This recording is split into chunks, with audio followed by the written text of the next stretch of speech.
ഒരു നിർമ്മല അറിയോ? ഇങ്ങോട്ട് വന്നു നിന്ന് തിരിഞ്ഞു നടക്കുന്ന ഈ നിമിഷം വരെ നാവടക്കാതെ വീമ്പിളക്കിക്കൊണ്ടിരുന്ന സിക്ക് പെട്ടെന്ന് എന്തുപറ്റി ഒരു മൗനം. നിർമ്മല എന്നുള്ള പേര് കേട്ടതും ഷോക്കേറ്റതുപോലെ ആയി പോയല്ലോ. പറയൂ സിക്ക്, നിർമ്മല എന്നൊരു സ്ത്രീ അറിയോ നിങ്ങള്? നിർമ്മലയോ? ഏത് നിർമ്മല? ഏയ്, എനിക്കെങ്ങനെ അറിയില്ല.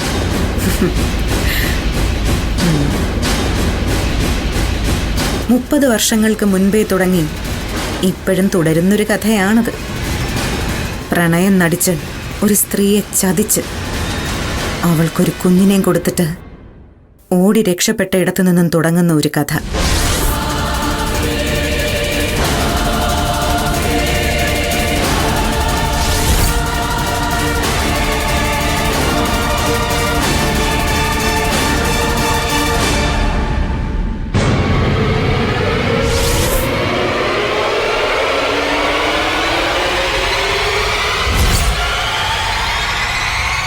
നിനക്കിതൊക്കെ എങ്ങനെ അറിയാം? എങ്ങനെ അറിയാം എന്നുള്ളത് ഒരു ചോദ്യമേ അല്ല. ചോദ്യം ഇപ്പോൾ നിർമ്മല എവിടെയുണ്ട് എന്നുള്ളതാണ്. നിങ്ങൾ അന്വേഷിച്ച് നടക്കുന്ന ആ നിർമ്മല എവിടെയുണ്ടെന്ന് എനിക്കറിയാം. ഇവിടെ ഈ നാട്ടിൽ തന്നെയുണ്ട് നിർമ്മല, എനിക്കറിയാവുന്ന ഒരിടത്ത്. നിർമ്മല എവിടെയുണ്ടെന്നൊന്ന് പറഞ്ഞാ. എവിടെയാ നിർമ്മല ഉള്ളത്? ഈ ആവേശം സാറ് കാണിക്കുമെന്ന് ഞാൻ പ്രതീക്ഷിച്ചത് തന്നെയാണ്. നിർമ്മലയുടെ കാര്യം പറഞ്ഞപ്പോ തന്നെ സാർ ഇത്രയും ആവേശഭരിതനായിട്ടുണ്ടെങ്കിൽ ഇനി ഞാൻ പറയുന്നത് കേട്ടാൽ എന്തായിരിക്കും അവസ്ഥ? അതുകൂടി ഞാൻ പറയട്ടെ. എന്താ? നിങ്ങൾക്കും ഞാൻ ഈ പറഞ്ഞ നിർമ്മലയ്ക്കും പിറന്ന ഒരു കുഞ്ഞില്ലേ? ഒരാൺകുഞ്ഞ്. അവനിപ്പോ വളർന്നു വലുതായി കഴിഞ്ഞു. മിടുക്കന്, നിങ്ങളെക്കാൾ മിടുക്കൻ. നിങ്ങളുടെ ആ മകൻ എവിടെയുണ്ടെന്നും എനിക്കറിയാം.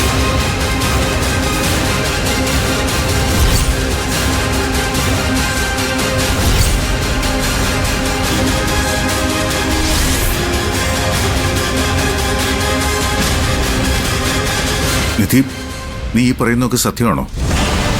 നിർമ്മലയും ആ മകനും എവിടെയുണ്ടെന്ന് എനിക്കറിയണം. പറയാൻ. പറയും. പക്ഷേ അത് നിങ്ങളോടല്ല. ഇവിടുന്ന് ഞാൻ നേരെ പോകാൻ പോകുന്നത് നിങ്ങളുടെ വീട്ടിലേക്കാ. നിങ്ങളുടെ ഭാര്യ ജ്യോതിർമയിയെ കാണാൻ. എല്ലാം ഞാൻ ജ്യോതിർമയോട് തുറന്നു പറഞ്ഞോളാം. വേണ്ട നിധി, വേണ്ട. ഈ ഹോട്ട് ന്യൂസ് എങ്ങാനും ജ്യോതിർമയി മാഡം അറിഞ്ഞാലുള്ളൊരവസ്ഥ. സന്തോഷം കൊണ്ട് ആളങ്ങ് തുള്ളിച്ചാടും. മക്കളില്ലാത്ത വിഷമം ഭർത്താവ് 10-30 വർഷങ്ങൾക്ക് മുൻപേ മാറ്റി തന്നല്ലോ എന്ന് ചിന്തിച്ച് കെട്ടിപ്പിടിച്ച് മുത്തം തരും. എന്തു പറയുന്നു സർ? ഞാൻ പോയി ജ്യോതിർമയി മാഡത്തെ കണ്ട് ഈ സന്തോഷ വാർത്ത അങ്ങ് അറിയിക്കട്ടെ? നിധി, വേണ്ട. അങ്ങനെയൊന്നും ചെയ്തു കളയരുത്. അതെന്താ വേണ്ടാത്തത്? കുടുംബത്തിന് വേണ്ടി ചെയ്ത ഈ നല്ല കാര്യം ഭാര്യ അറിഞ്ഞിരിക്കുന്നത് നല്ലതല്ലേ? ഒരു കാര്യം ചെയ്യും, സാർ നിന്ന് സമയം കളയണ്ട. സോമശേഖരൻ സാറിന്റെ പ്രോപ്പർട്ടി അതിപ്പോ ഒരു തുണ്ട് ഭൂമിയാണെങ്കിൽ പോലും സ്വന്തം പേരിൽ രജിസ്റ്റർ ചെയ്യുന്നതാണല്ലോ സാറിന് വലിയ കാര്യം. ചെല്ല്, രജിസ്ട്രേഷന്റെ കാര്യങ്ങളൊക്കെ നോക്കാം. സാർ ഇവിടെ രജിസ്ട്രേഷൻ നടത്തുമ്പോൾ ഞാൻ അവിടെ നിങ്ങളുടെ പ്രിയതമയോട് കാര്യങ്ങളൊക്കെ നല്ല വെടിപ്പായിട്ട് വിശദീകരിക്കാം. നിങ്ങൾ വാങ്ങുന്ന ആ മണ്ണിൽ തന്നെ നിങ്ങളെ കുഴിച്ചു മൂടാനുള്ള ഏർപ്പാടും കൂടി ഞാൻ ഉണ്ടാക്കാം. എന്താ, ഓക്കെ അല്ലേ? എന്നാ ശരി.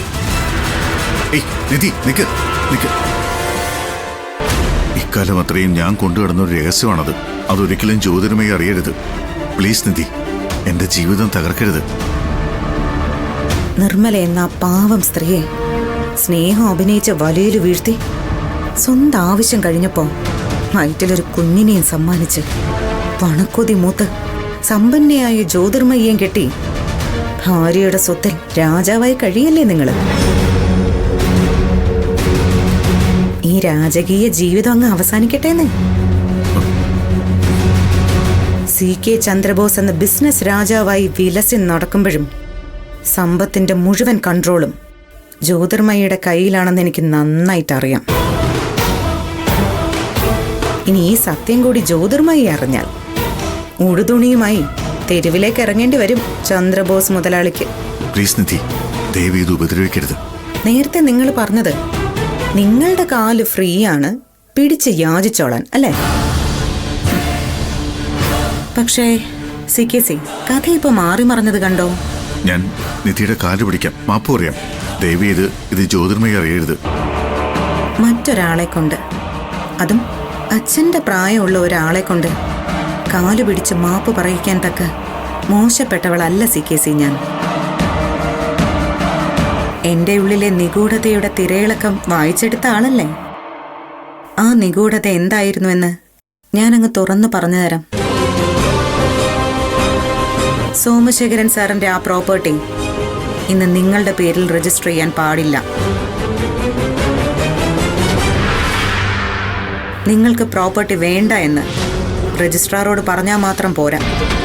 നിധിയുടെ പേരിൽ അത് രജിസ്റ്റർ ചെയ്യുന്നതിന് യാതൊരു വിരോധവും ഇല്ലെന്ന് വ്യക്തമായും കൃത്യമായും അവിടെ നിന്ന് പറയുകയും വേണം. എന്തു പറയുന്നു CKC? ഡീൽ ഓക്കെയാണോ? ഒരുപാടങ്ങ് ബാർഗെയിൻ ചെയ്യാനൊന്നും എനിക്ക് താല്പര്യമില്ല.